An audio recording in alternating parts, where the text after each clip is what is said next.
Hello and welcome back to this channel. Now I know it's not Friday, it's Saturday, and yesterday there wasn't a video. That's why I'm here on the weekend trying to do the catch up of yesterday's video, which I will get to at the end of why I wasn't here yesterday and why sometimes you just gotta do what you gotta do. You know what I mean? But welcome back. Today's episode, I really just want to support and celebrate the women who are going up against the dragons being Blake Lively and Ryan Reynolds. So that is what we are going to talk about today. All of the motions to quash the subpoena so far from the women content creators who are fighting a good fight. And then we'll get into all of your comments. I have a bunch of comments from the week lined up, so we'll talk about that. If you're ready, I'm ready. Let's get into it. Grab your emotional support lip gloss and let's go. You are in frame with Mandy Magnan.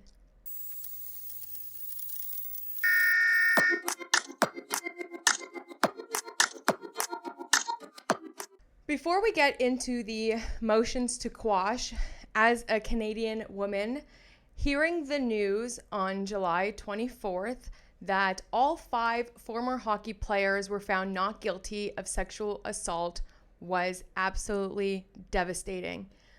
I just want to touch quickly on this before we get into all of the other tea, but this was, devastating, as the defense lawyer says here, and I think it was felt around Canada and hopefully the world, because this call was absolutely gut-wrenching, especially as a woman that grew up in a small hockey town, being surrounded by this culture, and in Canada, just knowing the culture in hockey with the hockey boys. I 100% believe that EM, that's the woman who's choosing to go by that EM was telling the truth and that she was coerced and did not give consent. All 5 former players with Canada's 2018 World Junior Hockey team had been found not guilty. Ugh. And what I found to be the worst thing is when the judge was speaking, Maria Karosia, and she delivered for like over 5 hours. Now, this case was already super shady. There was like 2 jury panels, I think, that were removed, and the judge took over. But what she said yesterday or on Thursday when this came out is that she didn't find the complainant's evidence credible or reliable. I'm sorry that she wasn't the perfect victim for you, okay?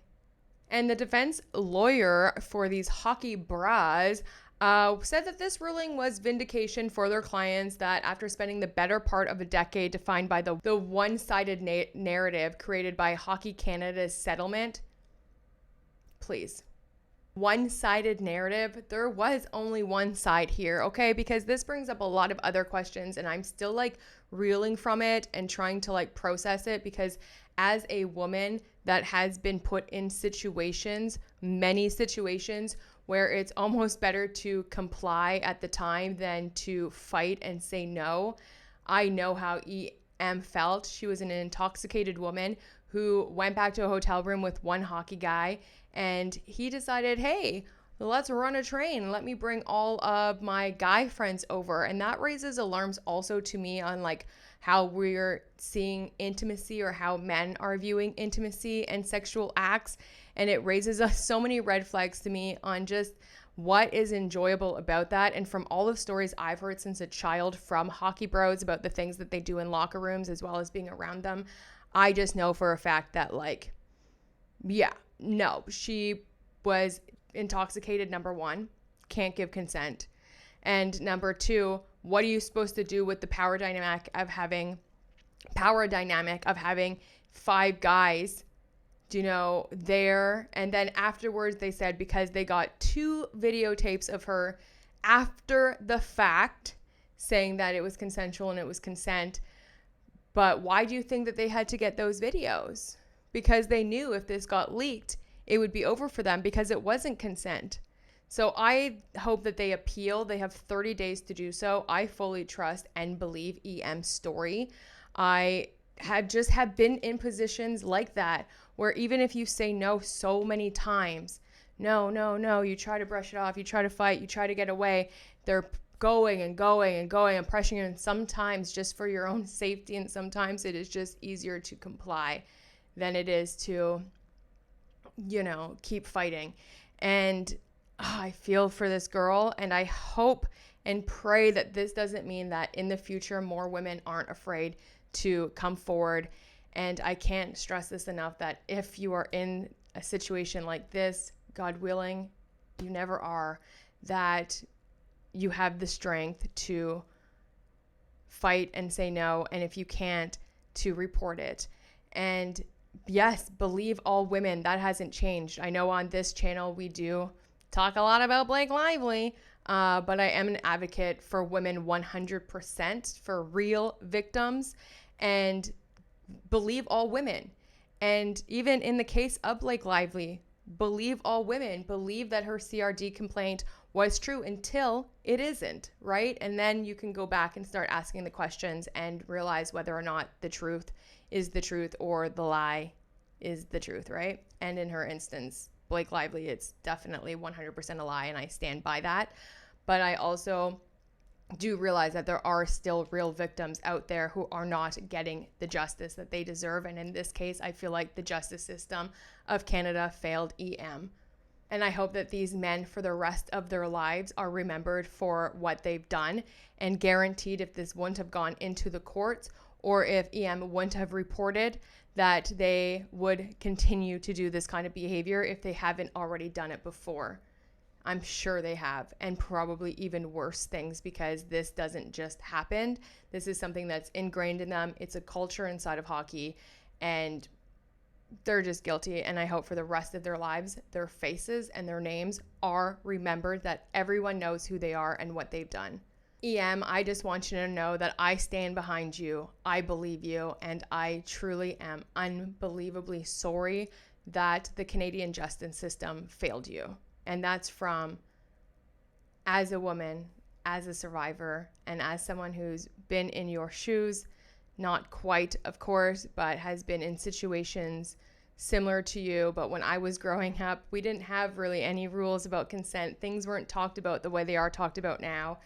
And women have fought so hard to now have laws over consent, laws over victimizing women, laws over this kind of behavior, and still to not have you believed, and for the Crown to say that you're not credible or reliable is heartbreaking. And I hope one day you heal and you're able to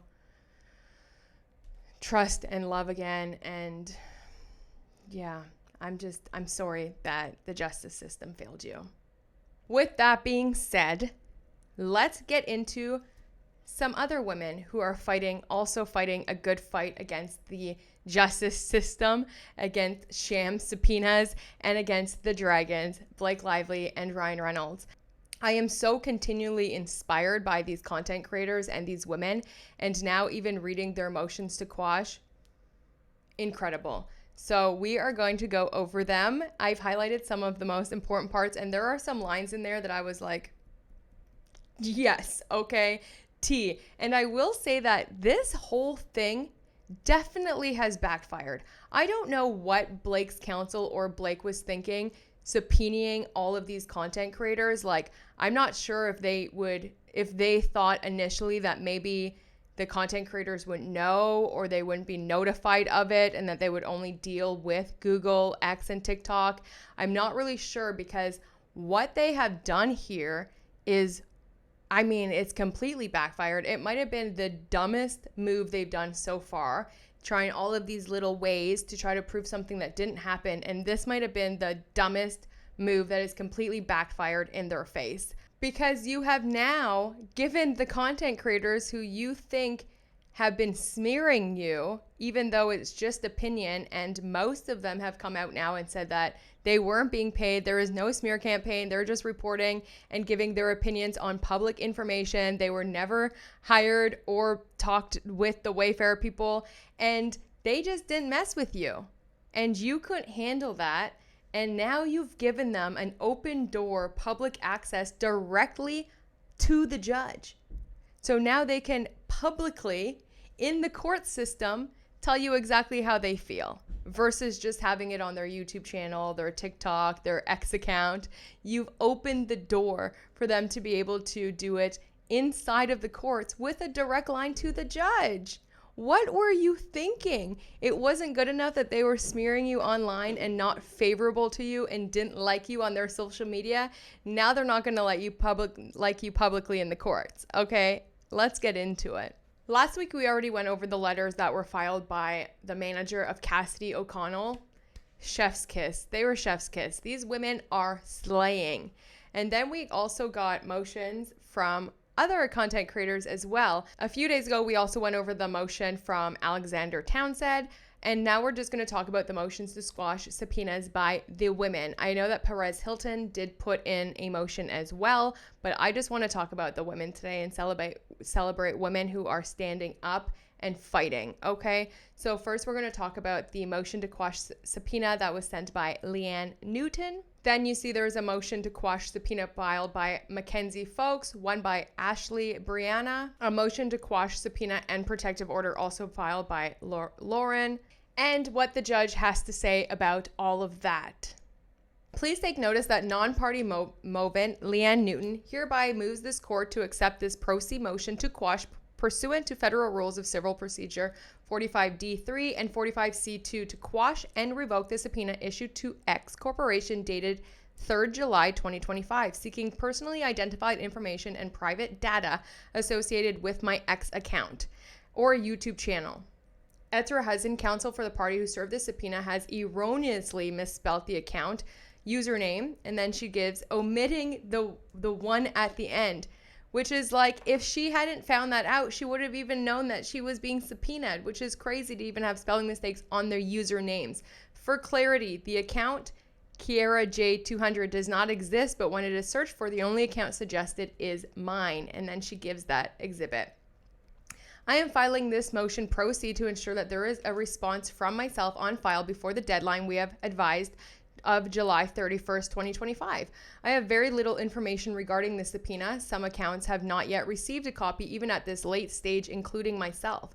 Ms. Hudson, thus far, failed to return my telephone calls or respond to my emails. I have found her office to be evasive and uncooperative in addressing my questions and concerns, an issue other subpoenaed non-parties have also experienced. Even when subpoenaed non-parties have demonstrated the difficulties they have experienced, the interaction has been misrepresented to the court.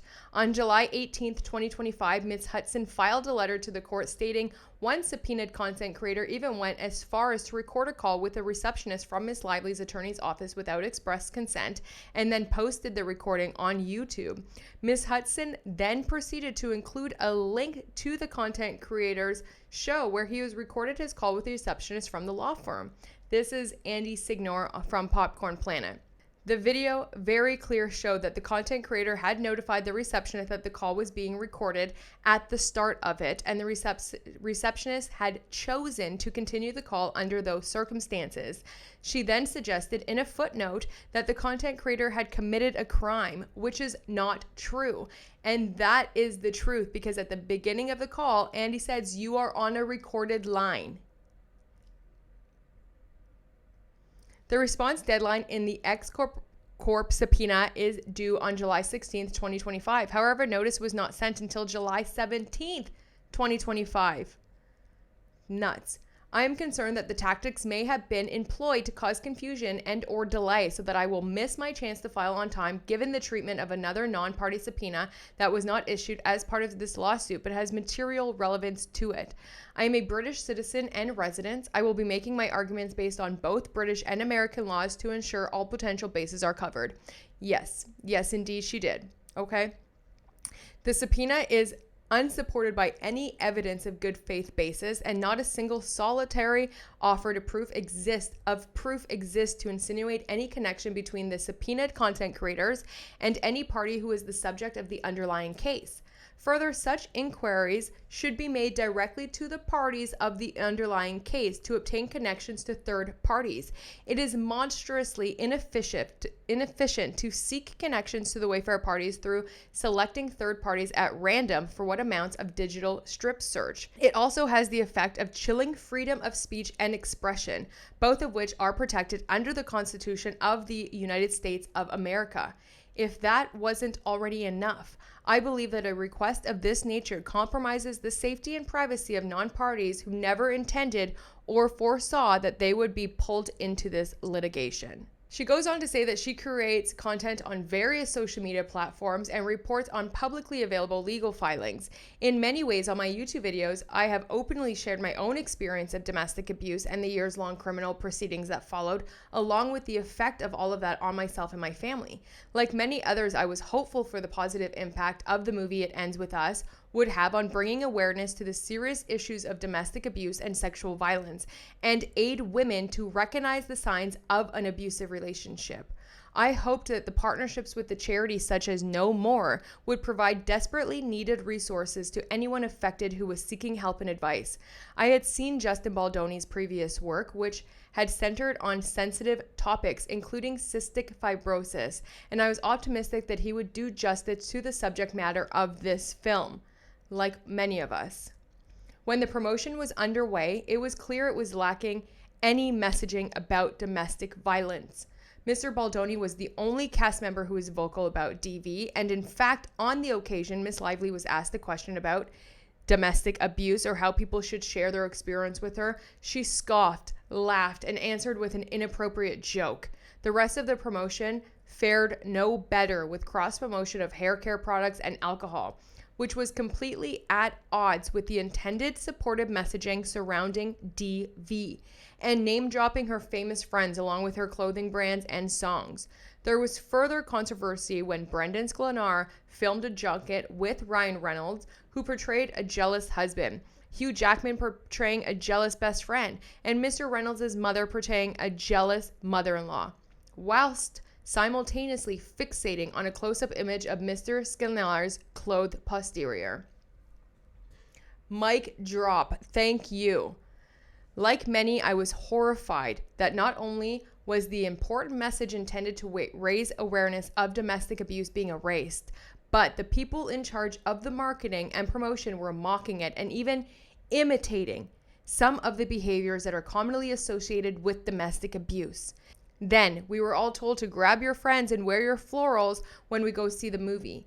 Miss Lively also claimed that the movie is not about domestic violence, even though the book's author, Colleen Hoover, has expressly stated that it was written based on the abuse of her mother that her mother had endured. It became evident that Miss Lively and Mr. Reynolds had hijacked the promotion of a movie that was intended to benefit vulnerable people and used it to promote themselves and their businesses, whilst excluding the one person who was sticking to the intended message, and they appeared to be confused as to why they did not make them look good. Miss Lively, who still cannot accept that the criticism against her online is entirely organic and of her own making, has made yet another move guaranteed to make matters far worse for her reputation by lashing out at content creators on social media. She appears to have failed to sufficiently prove her case of retaliation, and with deadlines for discovery fast approaching, seems to be making a desperate attempt to circumvent the rights and privacy of others in the hopes of finding a connection between any Wayfair party or their counsel and some of the negative online reports. She has resorted to throwing metaphorical spaghetti at a wall and seeing what sticks. Then it goes into some of the factual backgrounds. I do not have any affiliation with the defendants, defendants counsel, or anyone related to defendants in this matter.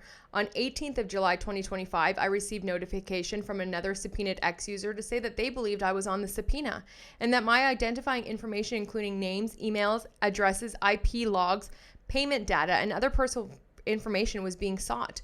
Not all of us have received a copy of the actual subpoena, including myself, and I have concerns that many people affected will not have the chance to defend their rights against the subpoena due to not receiving notification. That's serious, okay? The fact that that you don't even have the subpoena is wild. And now I'm hearing reports that Blake's counsel wants to sit down with all of the content creators, but they're not allowed to record the call, but they want to do a meet and confer. No, you can meet and confer with the courts, baby. What else do you have to say? Either you're going to withdraw the subpoena, but I bet they're trying to like tailor what they want. Just they're looking for anything, and these things don't exist. And what I think this is about is because their team was doing it, so they automatically think that Justin's team was doing it. Everything they do is projection on the things that they've already done themselves. And it's proven. It's proven that some people were working for, not proven, but there are during August Blake stans that were DMing and telling people who were pro Justin at the time to remove those posts. That's all I'm saying. So whether they worked for them or not, I don't know. But it's interesting. It's interesting. The subpoenas issued by plaintiff's counsel Ezra Hudson request the following from X-Corps: names, addresses, email accounts, and phone numbers including backup, IP addresses, login histories, and geolocation data. Plaintiff has not explained, nor is it readily apparent, why my location has any bearing on this litigation. Plaintiff has further not explained why they want this information going back all the way to May 2024, when I did not begin speaking about this topic until January of 2025. Yeah, Blake, after you filed your CRD complaint and Justin filed back, then people started talking about it again. So some of these content creators weren't even making content about It Ends With Us in August, when she's claiming the smear campaign even happened. And this next line is probably chef's kiss, one of my favorites, okay? Prior to the New York Times, we can bury anyone inside a smear campaign, which was the lie, the story that was working with the New York Times. They've worked on it since October. It wasn't just dropped. Even the New York Times said they scoured through thousands of texts and pages, okay? That's when people started talking about it. Prior to the New York Times, I had knowledge of Justin Baldoni through his acting roles. I was not aware of any other Wayfair parties or their counsel. I was only aware of Miss Lively as the wife of Ryan Reynolds, not for any of her own accomplishments. I was only aware of Miss Lively as the wife of Ryan Reynolds, not for any of her own accomplishments. Same. I only knew her as being Ryan Reynolds' wife and at the Met Galas and fashion. I literally had no other thing. I knew that she maybe was in some show. I didn't even realize that it was Gossip Girl, like literally no idea who she was. And now I wish I could turn back time and never know what kind of monsters these people are, but I'm happy that it's coming to light, because the light will win, okay? What you do in the dark will come to light. Eventually karma will get you. In this litigation, which she elected to initiate and seeks damages, she states, this argument falls woefully short of overcoming the general rules against seeking party assets and financial information and Miss Lively's constitutional right to privacy of the same. Miss Lively appears to recognize the basis elements of privacy rights that individuals are entitled to, despite her attempt to pierce mine and several others. They also want X account information, including payment sources, bank account and credit card information.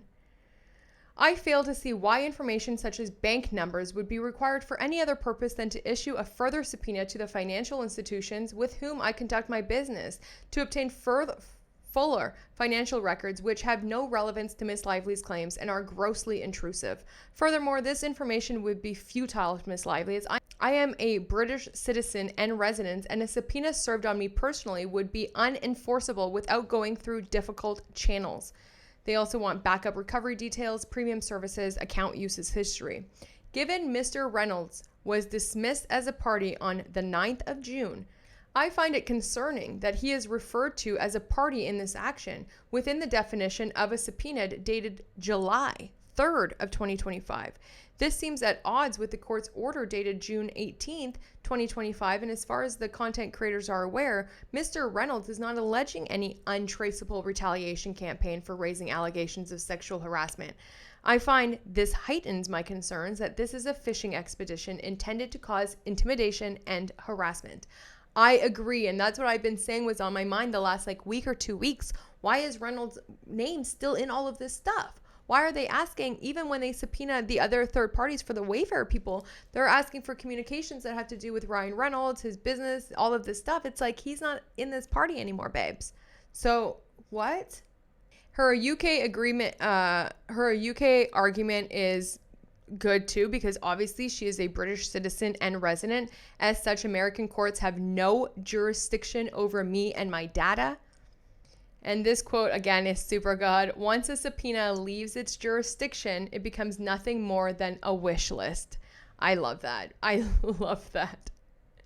The request must show that a non-party's evidence is sufficiently relevant to a material issue in the action. The British court must also be satisfied that the party seeking the discovery of the non-party could not obtain the information elsewhere, that it would be unfair to require a party to proceed to trial without this information, and that the non-party discovery will not lead to undue delay or unreasonable expense.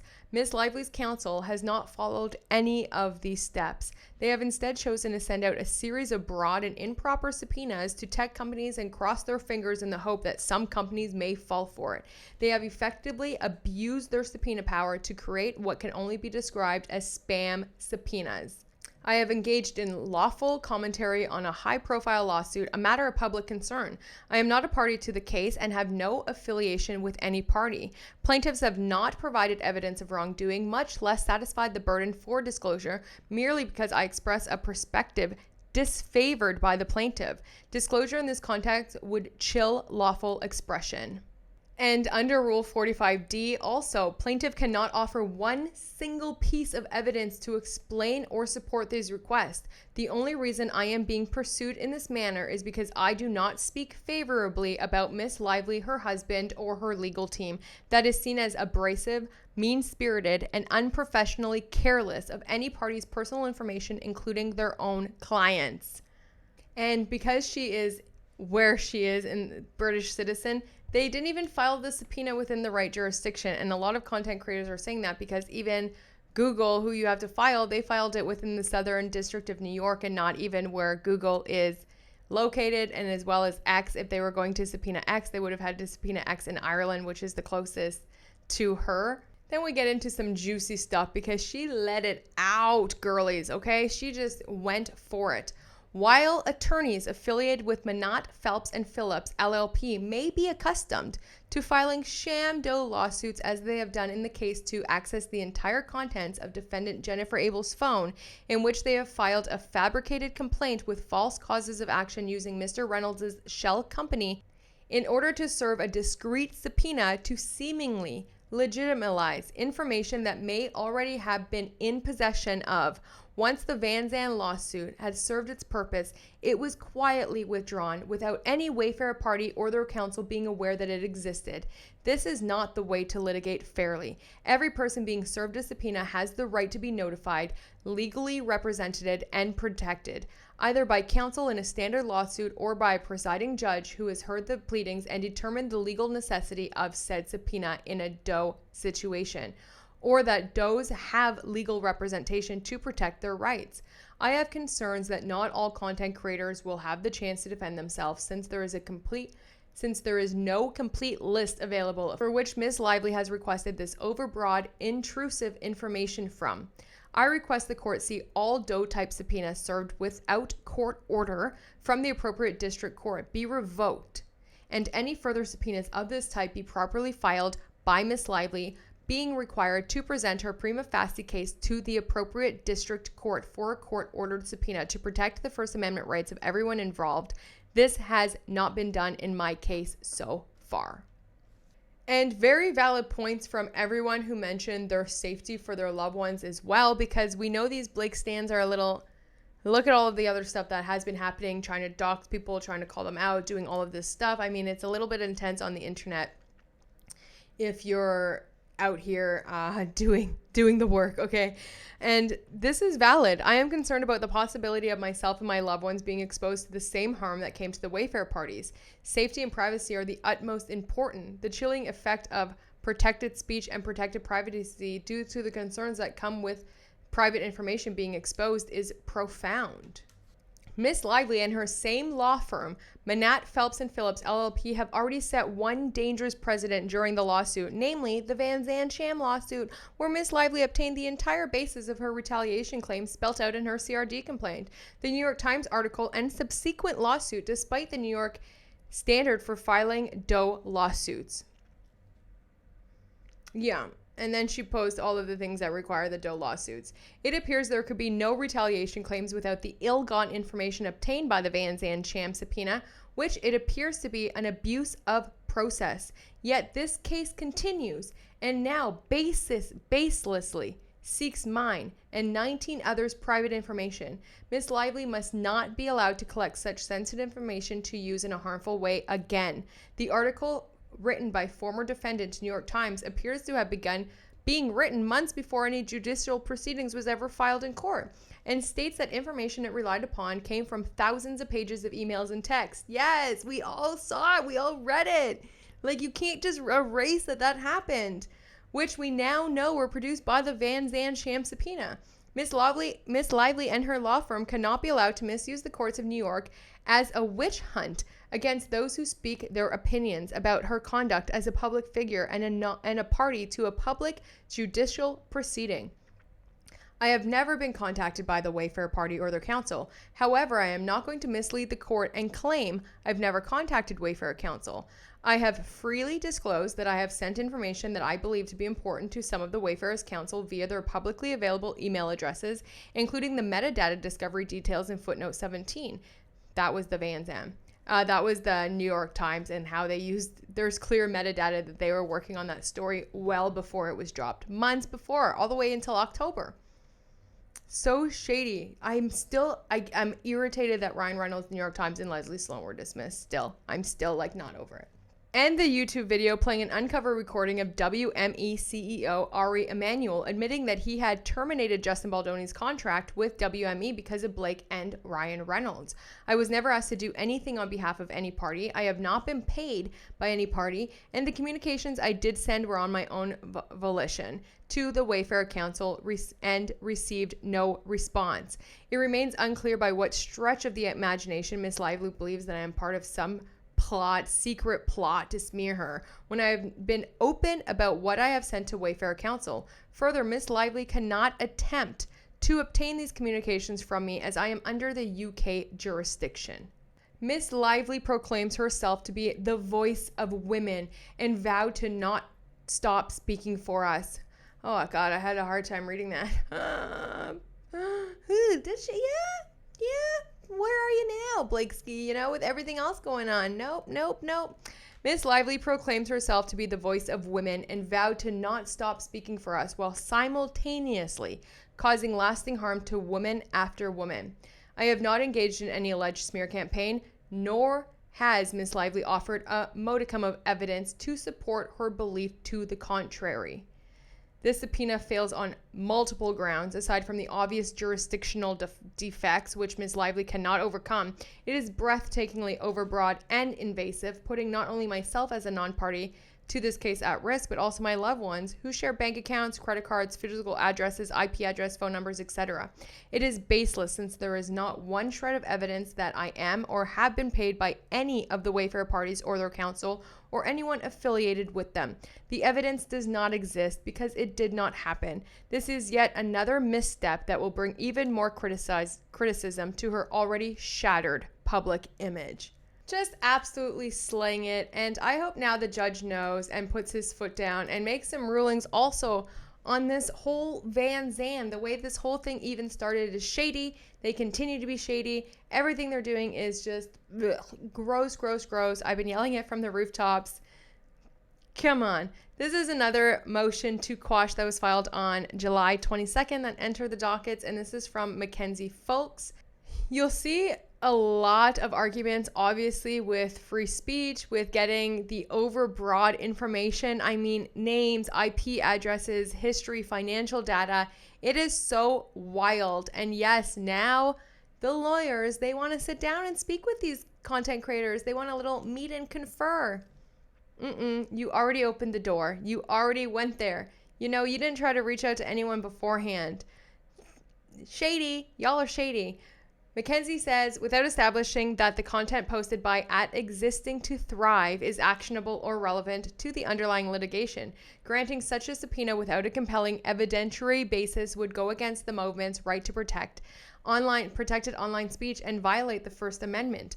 It is crucial to know that everything discussed in the movement's videos are cited and from published articles that are readily available to the public. It is also important to note that the case Lively versus Wayfair Studios is not the only topic the movement covers on social media platforms. And just the psychological warfare and having to chase around and continue to call law firms to see, can I get a copy of the subpoena? Am I being subpoenaed? Is nutso. You should already know. But just a little bit of history and the little back and forth and the cat and mouse that they've been playing. On July 10th, 2025, Movent became aware that the plaintiff served a subpoena to Google LLC, demanding the disclosure of sensitive information for Mackenzie @existing2thrive. She requested a copy of the subpoena from Google and Ezra Hudson on July 10th via email. The morning of July 11th, Movent called Ezra Hudson's office and left a voicemail requesting confirmation of the legitimacy of the subpoena and a copy of it. It was not until July 14th that the Movent received a copy of the subpoena from Google at 12:56 p.m. and Manat, Phelps & Phillips LLP at 3:53 p.m. So days later, they still didn't get it until they received it from Google. And then hours after Google sent it to them, that's when Ezra Hudson decided to reach back out. That's fishy. That's weird. And another woman saying that they've never engaged in illegal conduct or part of this invisible smear campaign. Movent has not engaged in any defamatory or illegal conduct. The subpoena appears to be aimed at identifying critics or speakers in a high-profile entertainment dispute. Compelled identification in this context constitutes retaliation against protected speech, absent a threshold showing of actionable wrongdoing. The Supreme Court determined during New York Time Company versus Sullivan, commentary on public issues should be uninhibited, robust, and wide open. It was said that vehement criticism, even when mistakes were part of the price for freedom in a democratic society. In order to protect open discourse, the court made it clear that a public official suing for damages had to prove the existence of actual malice by convincing clarity. Thus, Miss Lively would need to prove with strong evidence of any connection to her claims of a smear campaign before gaining access to private information of the Movent. Content creators have a right to discuss and question her claims in an ongoing public case. The subpoena issued by Miss Lively is to those covering a public lawsuit appears to be an attempt to intimidate and silence criticism. The request for all subscriber information from May 1st, 2024 to the present, including IP addresses, payment data, and recovery accounts, exceeds any reasonable scope and imposes an undue burden on both the user and the YouTube. It is evident that Miss Lively lacks evidence of any smear campaign and is now engaging in a broad phishing expedition. It is fair to say the request is irrelevant, disproportionate, and designed to be an intimidation tactic. The Movement at the time of receiving the subpoena notice from Google had only one subscriber on YouTube. This proves the complete disproportion of Miss Lively's phishing expedition. It suggests the plaintiff is not pursuing legitimate evidence, but rather attempting to identify and intimidate critics.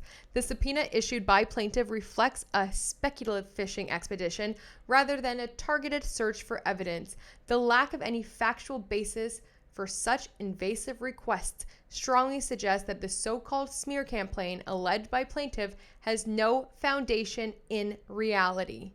Given the broad scope of the requested information within the subpoena, most of which was private information, has the potential to substantially harm the Movement due to privacy and safety concerns.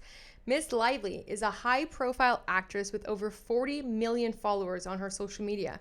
The power dynamic between the Movement and the plaintiff is substantial. Considering how publicized Miss Lively's case has been, it is not in the best interest of the Movement to not disclose highly sensitive information to protect against the Movement's being doxxed.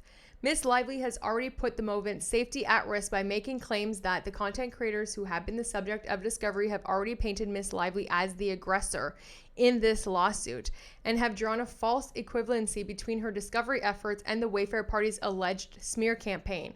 Ms. Lively is using the legal system to allude that the Movent is harming the plaintiff, again, without any evidence. These comments made by Ms. Lively's counsel motivate retaliation from Ms. Lively's fan base. It is hyperbolic to assume that a small creator like the Movent would have any effect on Ms. Lively or her safety. However, it is not realistic but expected to be the complete opposite for the Movent. Yes. The First Amendment protect the right to speech anonymously, particularly on matters of public concern. Without a showing of actual malice or compelling need, disclosure would create a chilling effect, not only on Movent, but on all creators and commentators participating in public discourse. Courts in this district and beyond require plaintiffs make a prima facie showing that the anonymous speech in question is both actionable and relevant before identity may be compelled. The plaintiff has not offered any such showing. Movent's content is based solely on publicly available documents. Mere criticism, however pointed, does not constitute defamation or warrants a sweeping request for sensitive, identifying information. Absent clear evidence of wrongdoing, compelling disclosure in this context would undermine First Amendment protections and set a dangerous precedent for targeting online speakers. For these reasons stated above, Movent respectfully requests the court quash the subpoena, a protective order, sanctions against the plaintiff, and request reimbursement for any reasonable costs associated with responding to this litigation. Amazing, Mackenzie. Amazing to all the women. I'm trying not to I don't mean to skim through others and not others, but some of the information is very repetitive, of course, because it is First Amendment rights. It is free speech. We are allowed to talk and give our opinions on public matters. That's just the way it is. And to be able to even have these subpoenas issued without any shred of evidence, what is going on? Next, we have Lauren, who also filed a motion to quash and a protective order against Miss Blake Lively. Okay. Please take notice that the party, Lauren Nidhi, I hope I said that right, respectfully submits the memorandum of law in support of her motion to quash the subpoena issued by plaintiff Blake Lively to Google LLC. And this, if you don't know, is Lethal Lauren. All of these women do such amazing, great work. And it's wild. That's like it's just to be so crazy that in all of the subpoenas, it's all women except, I believe, Andy, Signor, and Perez. But Perez wasn't in the original subpoenas. He got his own. Him and Candace got his own little thing happening separately. But yeah, it was all women except for one person. I think is so strange. And literally just point period blank. Okay. The subpoena targets creators who have expressed unfavorable opinions about Miss Lively online. The subpoena is not supported by any evidence. It serves to intimidate, harass, chill constitutionally protected free speech, and threaten the safety and privacy of non-parties who are not involved in this litigation. Ms. Lively has offered no reasonable explanation for why she believes Movent's criticisms of her is inorganic. Counsel has been uncooperative or unresponsive upon Movent's attempt to meet and confer. Ms. Lively's counsel would only state that Ms. Lively brings claims against the Wayfair parties in part on the basis that they engaged in a digital media smear campaign by planting negative stories about her in the press after she reported sexual harassment on the film If It Ends With Us. Ms. Lively has issued subpoenas seeking information about accounts that posted such information or otherwise engaged with that content to determine whether the Wayfair parties played any role in its dissemination. Movent attempted to confer to determine how her personal information and private data could possibly fit into Ms. Lively's smear campaign. Apologue, given that Movent did not even begin discussing Ms. Lively's case until after the lawsuits were filed. And Movent's coverage of the case relies upon publicly available court filings or public information that has already been disseminated by legacy media outlets. Ms. Lively's counsel ceased responding upon request for further explanation. Thus, the subpoena appears nonsensical. For example, it is unclear how Movin's backup email addresses and login history could have contributed to Miss Lively's turmoil over the public's negative response to her decision to hawk alcohol and hair care products while promoting a film about domestic violence. There is no reasonable connection between Movin's login history, the Wayfair parties, and Miss Lively's public relations plight. Miss Lively is unable to explain how Movin's private personal information and data are relevant to the litigation at hand. The attempt excavation of private information and data and refusal to cooperate and meet and confer efforts is an abuse of the federal government as a mechanism to confuse, embarrass, and punish lawful expression of unfavorable opinions of Miss Lively by private citizens who cannot afford to hire counsel to entertain Miss Lively's wild theories about an untraceable smear campaign. It is undeniable that Miss Lively's own words and actions influence Movin's negative opinion of her, as this is well documented through Movin's YouTube coverage that Miss Lively is apparently already aware of. The Wayfair parties had no hand in influencing this opinion, as they never attempted to contact or persuade movement to speak unfavorably of Miss Lively. Movin's subjective, personal belief that Miss Lively has made false allegations against defendant Justin Baldoni has only been reinforced by the fact that Miss Lively has now also brought false allegations of a smear campaign involvement against Movin and several other content creators and or social media users across various social media platforms, including a YouTube channel that had just one subscriber at the time the subpoena was served, which is Mackenzie, which is who we just read. Despite her insistence that there is an untraceable smear campaign, Miss Lively never seems to any difficulty at all identifying and targeting those whom she believes to be the perpetrators of this phantom campaign. Miss Lively's unwillingness to accept that the public's criticism of her is genuine has now gone so far as to become a public safety hazard. It is a threat to the general public's privacy and constitutionally protected free speech so long as she's allowed to pass out subpoenas for the private information and data of whoever displeases her. Should the public engage in lawful speech that is unfavorable of Miss Lively, she may continue to attempt to use her counsel's subpoena power to force the public into time-consuming, distressing, and unaffordable litigation to defend their own reasonable expectations of privacy. This desperate attempt to penalize Movement and other citizens for their lawful speech should be hindered by the court, as it is a fruitless and meddlesome inquisition and an embarrassing misuse of the justice system. Call it out, girl. Call it out just like it is. Dang. These women, I swear they went in. They are going in, and it is so good to see because finally, and Blake, I hope you are reading every single one of these. Every single one of these I hope you're reading. And then Lauren does go into the factual background about how she just reads the court documents that are publicly available on Pacer. And she actually pays for some of the documents because sometimes you can't see them, you have to pay for them, and she pays for them. Then she goes into, you know, the addresses and like all of the stuff and why it's so wrong that you're asking for such a huge, broad thing about every single piece of their private and personal information is nuts. Miss Lively has further not explained why she is seeking this information so far back as May 2024, when Movement did not start speaking about this topic until January 2025, after Miss Lively's lawsuit was filed. Movement can assure Miss Lively that she was quite busy working multiple jobs while also attending online classes from May 2024 to January 2025, and was not doing anything that would be relevant to Miss Lively's litigation. Then they talk about the payments. They want to see the banking information, the account information, including payment resources from YouTube, which we only get one payment from YouTube, and it's Google AdSense if you do get monetized on YouTube. It's the only way, unless people are giving you super thanks or tipping you on your screen, you know, that we only get paid one way, but even that still comes from the Google AdSense, you know. It's all just from one streamline. YouTube neither directly pays their creators, nor do they use Google Pay. No third party has access to any additional money to a YouTuber's monthly pay. Movent is paid by AdSense, according to ads that run on Movent's YouTube channel. Furthermore, Miss Lively herself makes a compelling argument that individuals have a constitutional right to privacy regarding their financial information.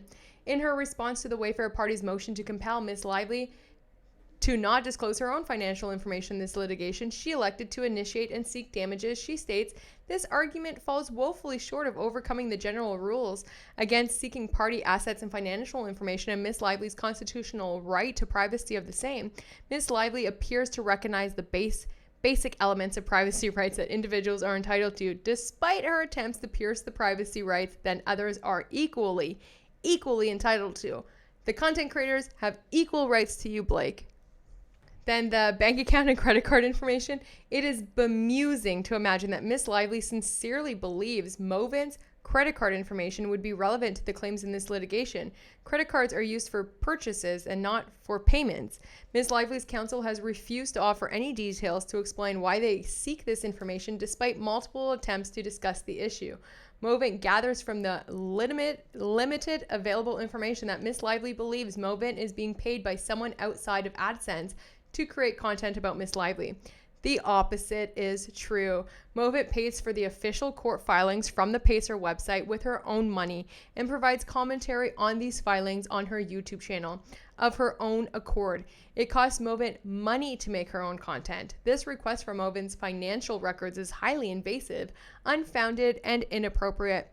Ms. Lively should request information of any communications or payments between the Wayfair parties and the media or social media users directly from the Wayfair parties themselves. Ms. Lively should not be given free rein to invade and extract the private financial information of those who speak unfavorable of her online. She has no business obtaining the private financial information of Movent or any other parties with whom Movent shares a bank account. Movent fails to see why information such as bank account numbers would be required for any other purpose than to issue a further subpoena to the financial institution with whom Movent conducts her business to obtain fuller financial records which have no relevance to Ms. Lively's claims and are grossly intrusive. This is no reasonable explanation or evidence to show the Movent's financial information would be relevant to Ms. Lively's litigation.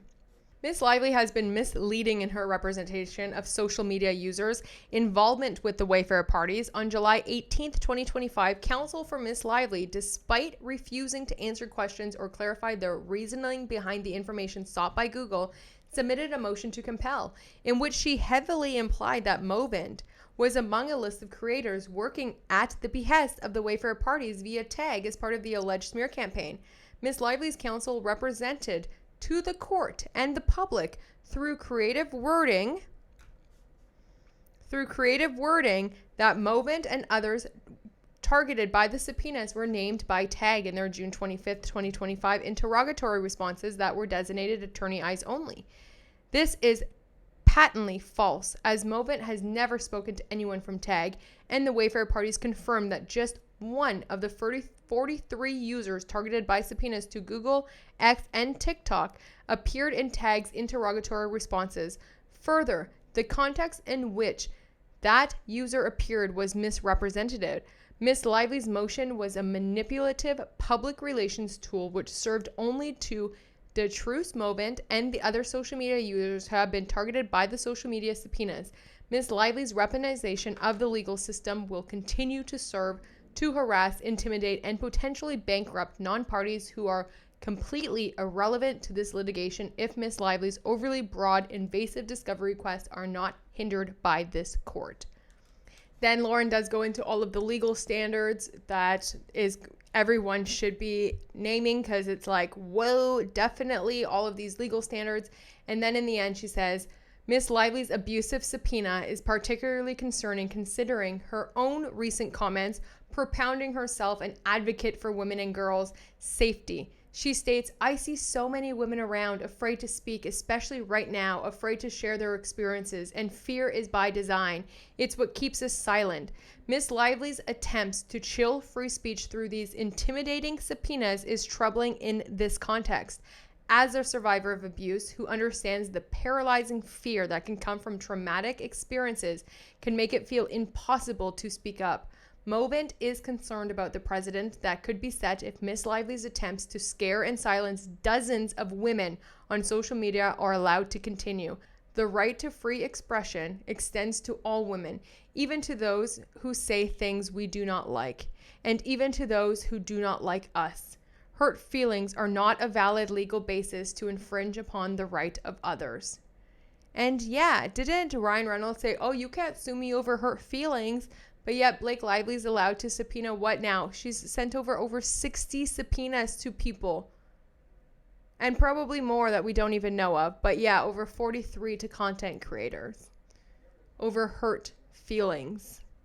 And last but definitely not least, because all of these women need to be spotlighted because they all say different things, although they are fighting under the same rules and laws. So some of that can be a little bit repetitive, of course, you know, from free speech all the way to overbroad, all the way. It's just like these subpoenas are nuts. But this is from Ashley Brianna Eve, who does incredible work on the PR side of things and talks about a lot of different things about PR too. These subpoenas are just so crazy, but this is Ashley's. I am filing this motion pro se whilst preparing to sign counsel for this matter because there are conflicting dates to respond, and I want to ensure there is some sort of response on file before the deadline that appears on the subpoena, which is July 16th, 2025. I have very little information on this subpoena. Some accounts have not received a copy even at this late moment, and because counsel named as the serving party of this mysterious subpoena has been extremely evasive and uncooperative in addressing our questions and concerns, as this document will show. Due to my Canadian citizenship, hey girl, I will be making my arguments based on both Canadian and American laws. Google has given us a response date of July 31st, 2025, but their subpoena request is due on July 16th, 2025. For reasons that will be revealed in this document, I am in fear that tactics may have been employed to cause confusion and or delay so that I will miss my chance to file on time. Google asked for an official court-stamped filing to be forwarded to their legal department to begin steps to quash their subpoena for my information. This is why I am filing this today ahead of being joined by my counsel. I feel I need an official record of my response and intent. Additionally, I wish to have this letter filed to make the court aware of the types of abusive, sweeping subpoenas being served by Blake Lively at this point in discovery, since she stated in docket 410 that she has served 60 third-party subpoenas and intends to file several more motions for alternate service subpoenas, the same as these that have been served to Movent. This is nothing but an unfounded fishing expedition. Miss Lively, who still cannot accept that the criticism against her online is completely organic and of her own making, has made yet another move guaranteed to make matters far worse for her reputation by lashing out at content creators on social media. She has apparently failed to sufficiently prove her case of retaliation, and with deadlines for discovery looming, has engaged in a last-ditch effort to bring a fishing expedition in the hopes of just maybe finding a connection between any Wayfair party, including counsel, and some of the negative online reports. She is barking up the wrong tree.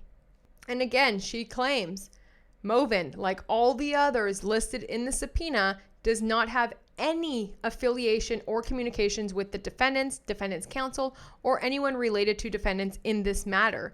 On or about July 10th, Movent received notification from Google that their identifying information, including names, emails, IP, etc., was sought via subpoena in this action. Since that date, other creators are still receiving their initial notification. At present, I know of 8 of the 16 listed in the subpoena. Not all of us have received a copy of the actual subpoena. I feel many will not have the chance to fight the subpoena due to not receiving notification. I'm happy they're putting that all out there because, yeah, there's only been 10 people identified out of the 16 YouTubers so far. Still, so far. Then it goes into all of the reasons that they're asking for, that is not okay. Like everyone else arguing, like, why do you need all of this, including credit card information, is crazy work. I don't know why, it's just all of this stuff is crazy. And she makes a good point here about they asked for subscriber registration data, premium services, and account usage history. She said this request needs clarification if in the court, as it usually does, grants for this evasive subpoena. Does this mean channels I subscribe to or channels that subscribe to mine? Is it premium services I subscribe to or premium services that used to subscribe to mine? And finally, what is a YouTube premium service? We cannot control nor is it an easy task to keep track of who subscribes to our channels. I restate that if Miss Lively wishes to know if a member of the Wayfair Party or Council subscribed to my channel, this question should be directed to the Wayfair people and not to me. I firmly object to my channel being used as a means to investigate people who subscribe to me so that Miss Lively can add more innocent people to her desperately and paranoid list of possible culprits in an imaginary smear campaign. To stall and confuse Movent in the limited time we have to file a motion to quash the subpoena, it is believed that attorney Ezra Hudson allegedly instructed the receptionist at her law office, Manat, Phelps, and Phillips, to avoid the truth when asked about the authenticity of these subpoenas. One Movent's attorney was told 3 times that the subpoenas are fake. On another recorded phone call that was transcribed here, one YouTuber was told that Ezra instructed her to say, "We don't know, we're trying to work it out," if asked about them. Movents have been left with little time to respond before the deadline stated on the subpoena. Out of an abundance of caution, I am adhering to the date of July 16th. Third party to this case, Stephanie motherfucking Jones, or Jones Works, is currently being legally challenged in her efforts to unmask the identities of unknown accounts and accessing online account information of former employees in multiple districts of California, where she has subpoenaed multiple entities such as Meta, Pinterest, and WhatsApp. And then she does say, as a Canadian citizen and resident, as such, American courts have no jurisdiction over my data. Point blank, period. Movent has no evidence whatsoever that any personal information retrieved in any way by Miss Lively and her counsel will be kept confidential, as they have failed time and time again to redact sensitive information. Miss Lively throws tantrums about her own privacy and safety on a regular basis, but does not afford these rights to anyone else. Despite the instincts mentioned in this paragraph, the public has not seen a single instance where the court has given plaintiff or plaintiff's counsel the slightest discipline or warning as a result of their professional incompetence in this regard. To compel me to produce documents, Miss Lively would be required to obtain letters rogatory. Canadian courts commonly apply a 6-factor test when deciding whether to enforce letters: relevance, necessity, not otherwise attainable, not contrary to public policy, specificity, not unduly burdensome. Most of these issues have already been addressed throughout this motion under U.S. law too. Movent is engaging in lawful commentary on a high-profile lawsuit, a matter of public concern. She is not a party to the case and has no affiliation with any party. The subpoena seeks to unmask an anonymous speaker engaged in this lawful commentary. Plaintiffs have not provided evidence of wrongdoing, much less satisfied the burden for disclosure. Merely because Movent expresses a perspective disfavored by the plaintiff, disclosure in this context would chill lawful expression in violation of McIntyre. Furthermore, I am entitled to privacy and safeguarding protections of my data afforded to me under Canada's Personal Information Protective and Electronic Documents Act. And I love that they are just bringing Van Zandt and that sham subpoena back into it, because the more we tell the judge, maybe he will open his eyes and see and piece some things together, because it is so clear as day. Okay, but while attorneys affiliated with Manap, Phelps, and Phillips LLP may be accustomed to filing shamdo lawsuits, as they have done in this case, to access the entire contents of Jen Abel's phone, possibly omitting federal and state crimes, where they slip in, they file a bogus complaint with pretend causes of action using a client's shell company, serve an underhanded subpoena to whitewash information they may already have in hand, avoid assignment of a judge to avoid the necessary prima facie showing as outlined in the cases cited above on this page, and quietly withdraw the sham lawsuit with no member of the court ever knowing it existed. The rest of civilization understands that is no way we do things. Every person being served a subpoena has a right to be notified, legally represented, and protected, either by counsel in a standard lawsuit or by a presiding judge who has heard the pleadings and determined the legal necessity of said subpoena. I have concerns that not all content creators will have a chance to defend themselves, since there is no complete list available for whom Ms. Lively has requested this overbroad, intrusive information from. I request the court C, that all Doe-type subpoenas served without court order from the appropriate district court be revoked, and any further subpoenas of this type be properly filed by Miss Lively, being required to present her prima facie case to the appropriate district court for a court-ordered subpoena to protect the First Amendment rights of everyone involved. This has not been done in my case so far. It appears there could be no retaliation claims without the ill-gotten information obtained by the Van Zandt sham lawsuit.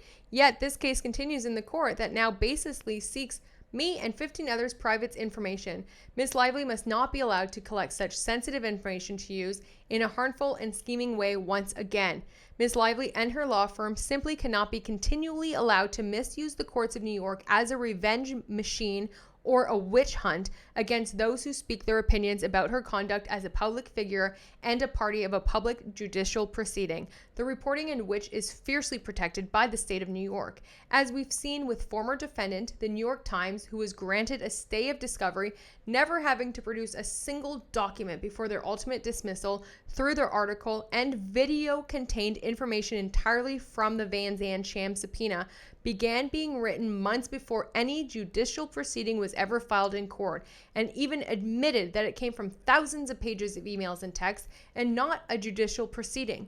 I address this court with nothing like those claims being brought against me. My information is sought with no claims whatsoever. Me and other 15 subpoena parties' information is being sought because Miss Lively has been allowed to make unfounded claims over and over, striking out at whoever she wants to, using the courts of New York to do so.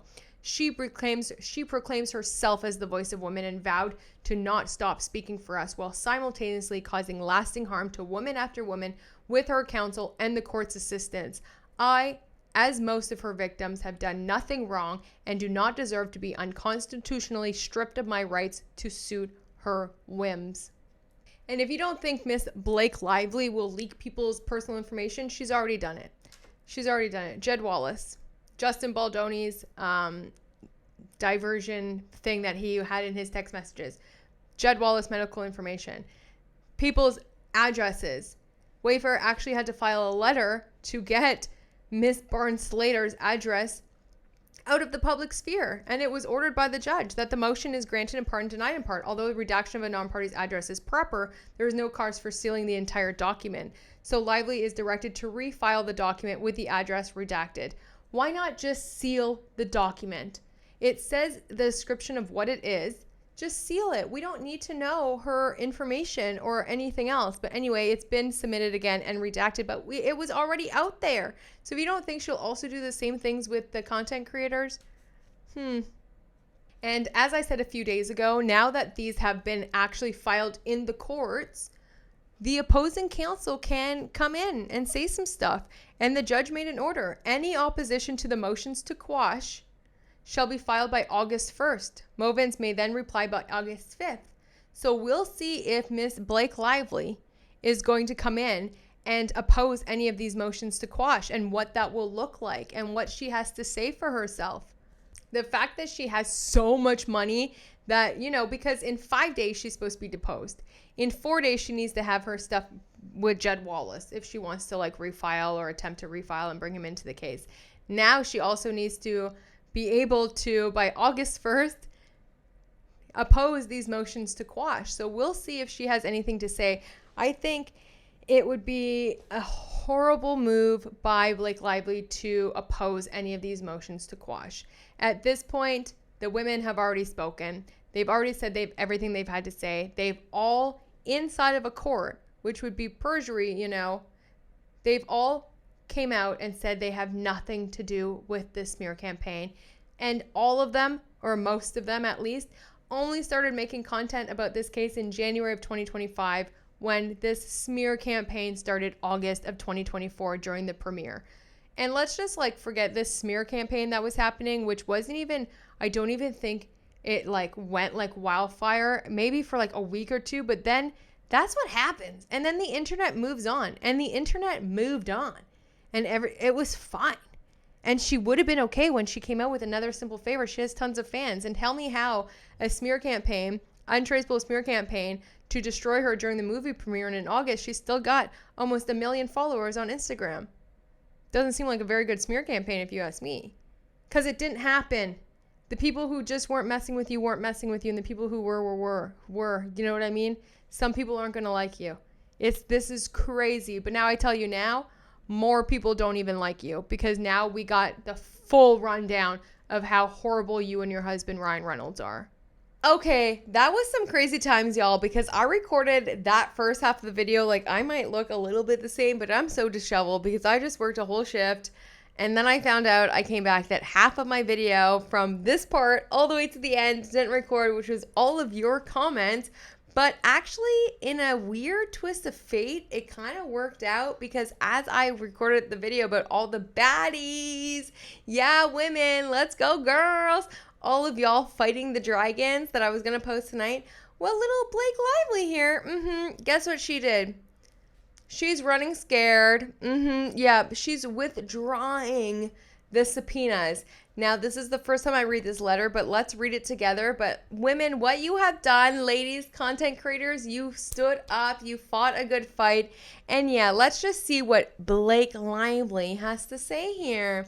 Dear Judge Lyman, Plaintiff Blake Lively writes in response to the motion to quash as to specific portions of 1. Ms. Lively's July 3rd, 2025 document subpoena to Google LLC, YouTube Google subpoena, as to third parties Lauren, Ashley, Mackenzie, and Cassidy, and 2. Ms. Lively's July 3rd document subpoena to X Corp as to third party Leanne.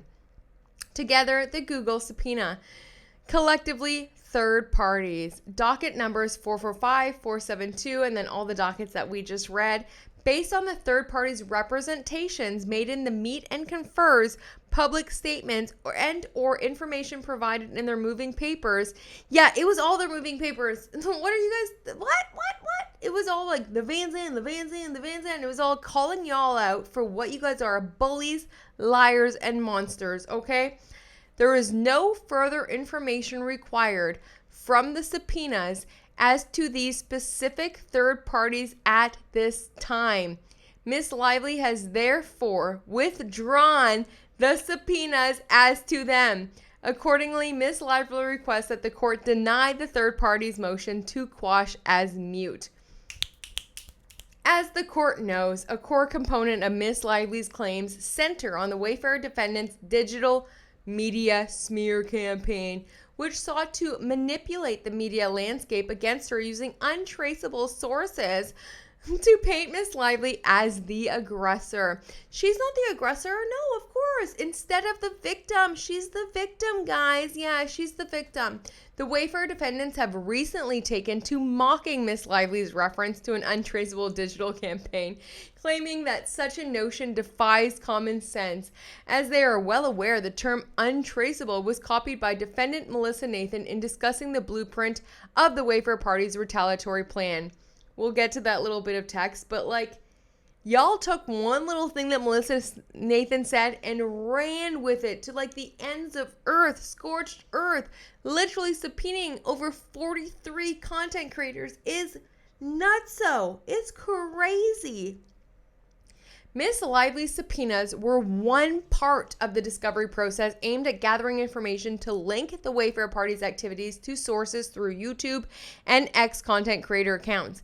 Miss Lively's counsel has met and conferred with various individuals whose account information is the subject of the subpoenas, including the third parties who have filed motions to quash, and as set forth above, has determined to withdraw the subpoenas as to them. Miss Lively's counsel has advised Google and X that the subpoenas are withdrawn as to each of the following social media handles identified. So it looks like as soon as you just put up a little bit of a fight, you tussle back, you give them a little 1-2, they're done because they had nothing in the first place. Miss Lively's counsel has provided each of the third party a copy of such withdrawal, with the exception of Cassie O'Connell, who moved under a pseudonym and has not been provided a service email or other contact information. Given the subpoena has been withdrawn as to each of the third parties who moved, plaintiff respectfully requests that each of their respective motions to quash be denied in their entirety. because they shouldn't have even been filed in the first place. Let's just look at this little thing that they're trying to blame so hard on Melissa. They try to put everything on Wayfair. Everything. This is the text that they keep calling the untraceable smear campaign. Untraceable smear campaign. Hi, Jamie Jen. This is from Melissa Nathan to Jennifer Abel and Jamie Heath. So incredibly glad that the press went so well today. And from what I know, Justin felt incredibly supported. He is lucky to have you all. We took the day to do some research and get digital quotes in from the two teams we use that get the best results. As you are both aware, we are in a predicament that we just do not know the outcome of right now. Saying that, full transparency is key here. We have seen the most innocuous issues turn giant due to socials, or the hugest crisis have no effects on social whatsoever. You just can't not tell at this stage. But Blake Lively does have some of the Taylor Swift fan base, so we will be taking it extremely seriously. We also understand audience is not solely Justin Baldoni fan base, but the studio, so it is covering all bases time. Quote, and then they give the quote. All of this will be mostly, importantly, untraceable because of that one line that she said in a text message that they received illegally through a sham lawsuit and sham subpoena. That one line, all of this will be most importantly untraceable, is why they went scorched earth and did all of this nonsense only to now, withdraw the freaking subpoenas. Congratulations. Honestly, congratulations. I'm so happy for you. I'm so happy for all content creators. I'm so happy for all women who are standing up to this. This is absolutely horrible. And the fact that she just withdrew the subpoenas tells me everything I need to know. Now let's get into some of your comments from the week. Part 2, because I already did this 6 hours ago, but let's get into it. I'm excited. It's still the same, it's still the same.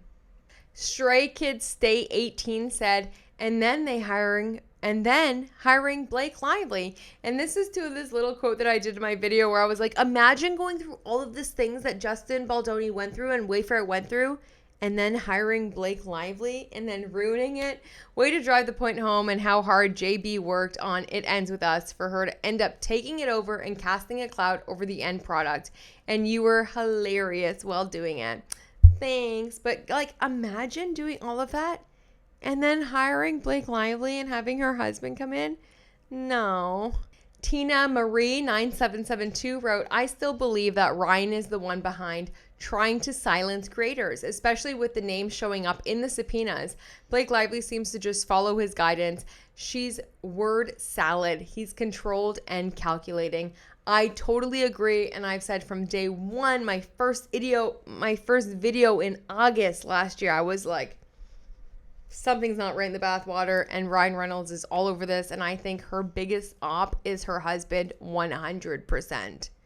At TJ Natalia says, Blake Lively's case is no longer about SH defamation. It's about people who don't like her and tell the truth. Ridiculous. And I absolutely agree with you. I feel like she was just she probably had a little burn book, or she had something in there that she just saw videos and was like, no, this girl. Oh my God, they're all mean girls. They all hate me. No, girl, it's you. You're the mean girl. Yaya Bolender says, if you were never contacted by Google or any other SM about a subpoena, I don't think that these subpoenas would be valid regarding you. I'm not a lawyer, but it seems obvious that you have to be alerted about it. Now you have contacted Google to be sure about it. They didn't give you an answer. This is just another thing which protects you. Anyway, all of this is totally crazy. I'm wondering at what point the judge is going to lose his patience. This is a mockery of the legal system. Sometimes I'm wondering if we were not watching a new episode of the Monty Python. It's so ridiculous.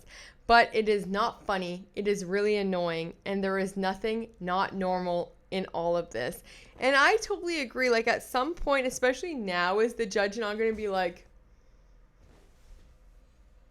wait a second. So you got all of that up in my docket, all of these content creators, all of these subpoenas, all of this stuff, and yet now you're just going to remove them? You're just going to withdraw them? At what point does the judge be like, okay, enough is enough. What do you have? At Diego Lunicho, sorry, I cannot believe a judge still allows this to happen. She sued Justin Baldoni for allegedly SH, which as far as we can tell never happened. And now she is focusing her demand on the smear campaign because it ruins her image. Girl, really? Is Plantation Khaleesi detached from reality? Unbelievable. Hashtag justice for Justin Baldoni. 100%. I agree with you. There's nothing else I can say here. Great. Thank you so much, Diego. At RR1621 wrote, I recommend so many people watch your The Meeting of the Dragons podcast. It explains a lot, especially why Bradley Cooper is on the movie credits. And then there's a little tag like, thank you so much for supplying this podcast. Go check it out. The video is tagged in the description. If you haven't seen yet The Meeting of the Dragons, there's a 2-part series on it. Very important. It's going to explain to you all of these little dragons and how important they are. It gets wild. At Crucian Figurebeak writes, Justin did not deserve any of this. I know there's a lot going on in the world, a lot of people really hurting. Their very survival at stake, but this really saddens me when I'm not angry, that is, that he and the other Wayfair parties have to endure this. And then there was a little bit of a back and forth, which I love. And then Kristen wrote, imagine how many people him and the others would have helped others had they not been in the lawsuit. It's very, very sad. And then Betty Boo wrote, you are spot on. She's an unbalanced freak. And I just want to go to Christiana's thing because, imagine how many more people Justin Baldoni and Wayfair, through their Man Enough podcast, through any more books, through any more movies they would have developed, how many more people they could be helping, but instead they are here fighting these dragons. It's unbelievable. They are literally fighting monsters when they could be helping people, and it's all because Blake and Ryan couldn't get their way with this movie, and they literally barked up the wrong tree, to quote one of the content creators in their motion to quash. At Mazdod4145 wrote, the content creators are fighting back for themselves, but also for every ordinary person she and her will have been mean to. Yes. Every waitress, every aspiring actor, every behind-the-scene hard worker, every ordinary non-A-list person who has dared to look you in the eye. Right, can't look Blake in the eye. Can't look Blake Lively in the eye, guys. Literally can't do anything. Okay, even now, me talking, I might get subpoenaed. You know what I mean? So, yeah, it is kind of crazy. But to be fair, haven't been subpoenaed. Emailed them over a week ago now. Haven't even got a response. So I don't even know what's going on there. But it looks like they're going to pull any subpoena that gets a response to it. So we'll see there. What's so crazy is I wanted to be here yesterday and, of course, on Fridays, read everyone's comments and, get it on. But I woke up at like 6 a.m. with the beginning of a migraine, which turned into like a level 8 migraine until 9 o'clock last night. I was destroyed. Now, I've suffered from migraines my entire life, so it's nothing new to me, but I just was like, I just really wanted to be here. It was so awful. And then I woke up today and I was like, okay, first thing, I'm going to clean, I'm going to work out, and then I'm going to do this video. And then, of course, I have to go to work. And on Saturdays, I actually volunteer to water the garden that's outside of the church. So I had a bunch of things to do. And then I was still down on myself that I had to come home after work, edit, make sure the edit's fine, watch it over. And then I found out half the edit, the last half of the edit where I just read all of your comments, the sound was off. And I was like, wow, it's kind of interesting because the timing, it little bit kind of worked out, because then this new filing from Blake Lively where she's withdrawing the subpoenas came out, and I just can't believe it. But yes, what a win. Stand up, use your voice. You literally, I cannot say it enough, but they're scared. They tried to silence, they tried to intimidate, they tried to bully, but it didn't work. And now they're trying to blame Melissa Nathan for using one little sentence about it being nearly untraceable. Guess what, sweetheart? It's the internet. Nothing is untraceable anymore. But I'm just so happy that I can finish here. I know it's obviously maybe a little bit jarring to y'all because it was a different recording and stuff. But yeah, I wanted to finish the video, and I wanted to give you that last little bit that the content creators, the women who I've just spoken about and read all of their motions, they won. Those motions are being pulled. They are no longer available. And I hope this is a huge wake-up call for the judge, that he's read all of these motions and he can see exactly what is going on and is like now aware that of all of these tactics, this bullying, this silence, this intimidation. Imagine if they're able to do this publicly in the courts, what they did to Justin Baldoni, Jamie Heath, and the rest of the Wayfarer people on set. Absolutely disgusting. But yeah, sorry I couldn't be here with you guys yesterday. I was tending to migraines. I've had migraines my entire life since I was a child. They don't happen very often. I don't say very often, then I say like once a month, but they do happen, okay, at least once every month or two. But when they come, and there's nothing I can do about it except just like take care of myself and like, that's it, you know? So thank you so much. I am so absolutely inspired and honored to be in a space like this with such a beautiful community of people who watch and actively like comment and like are here for it, but also, you know, underneath, but a little bit beside all of the content creators who are standing up for themselves and really using their voice, and just like makes me proud to be a woman on the right side of things, even though we're fighting another woman. Doesn't matter, but on the right side of things, because yeah, this is what we got to do. And I am just so in awe and inspired, and I can't believe they just ran away with their little tail between their legs. Good. Keep running, okay? Keep running all the way into oblivion. That's what I have to say to you. But anyway, I hope you all are having the best weekend. I'm going to sleep now as soon as this video is up because it is pretty late in the night. I did not think that I would be back on camera, but here we are. But yeah, this is a big, big win for content creators, especially the ones who were brave enough to put their names into the court and were able to write up those amazing motions and really let Blake and Ryan have it. And I hope they read every single one and they know that we are on to them. Okay. Enjoy your Sunday tomorrow. I hope y'all have the best day. Thank you so much for your patience, as like some things kind of work, some things don't, you know. And thank you so much. I hope that in the next couple of days until I see you again, you're able to walk into this world freely with an open heart and love thy neighbor as well as love yourself a little bit more every single day. I love you. Thank you so much for being here. I'll talk to you soon. Bye.